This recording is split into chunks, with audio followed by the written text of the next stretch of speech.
This year, dozens of 4-H students from across the state got the trip of a lifetime, getting to tour Ireland and see how farmers operate in different parts of the world. That sounds awesome. It was a 10-day expedition from Dublin to Galway and back. TWILA's Karl, Wiggers, and Josh Meeks got to tag along and now join us from the Emerald Isle. That's right, Kristen and Avery. We are in Ireland, literally the Emerald Isle, surrounded by so much green. It's so vibrant here, you can almost taste the green. It's just everywhere. So beautiful. And we are so fortunate to have been invited on this trip by Louisiana 4-H. We are tagging along with more than 100 students and teachers and volunteers, staff, parents, to explore this beautiful country. Yeah, and I'm nervous that our words or our video will not do this justice. I mean, it's just awe-inspiring driving down the roads on the wrong side and just getting to tour some of these farms and seeing the sights. It's beautiful, and I'm really hoping that we do it justice. With such a large group that we have, we're split into 2 buses and 2 groups, the other being a few days ahead on the itinerary. So we'll be following some of these students to really take in the agriculture, take in the culture that we see all across the Irish countryside. And our coverage starts in what better place to see the center of Irish culture and history, Dublin. After nearly half a day on a plane, including some of these kids' first ever time flying, these 4-Hers landed in Ireland ready to explore. It was honestly like really scary, but also really exciting to be on, like I've never touched this land before. Addie Hines from Tangipahoa Parish says the time change is the hardest part about traveling so far. We got like 3 hours of sleep last night.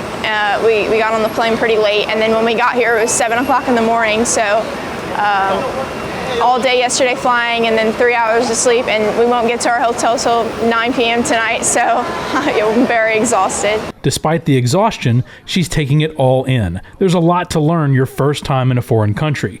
Ireland uses the euro. The main language is English, but many kids are taught Irish Gaelic in school, and the country only gained its independence from Great Britain in 1922. There's places here in Ireland that are twice as old, 3 times as old as the country we live in.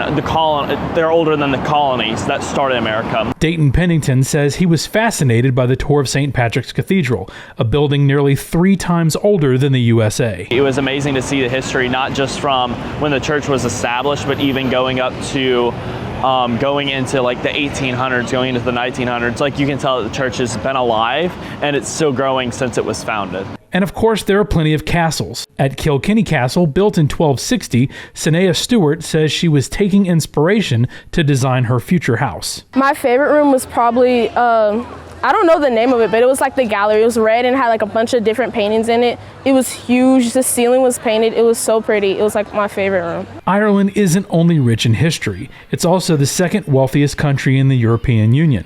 Dublin is home to booming tech and pharmaceutical industries, but they haven't forgotten their roots.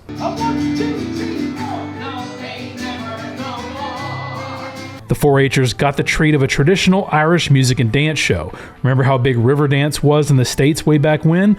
Well, it's still alive and kicking here.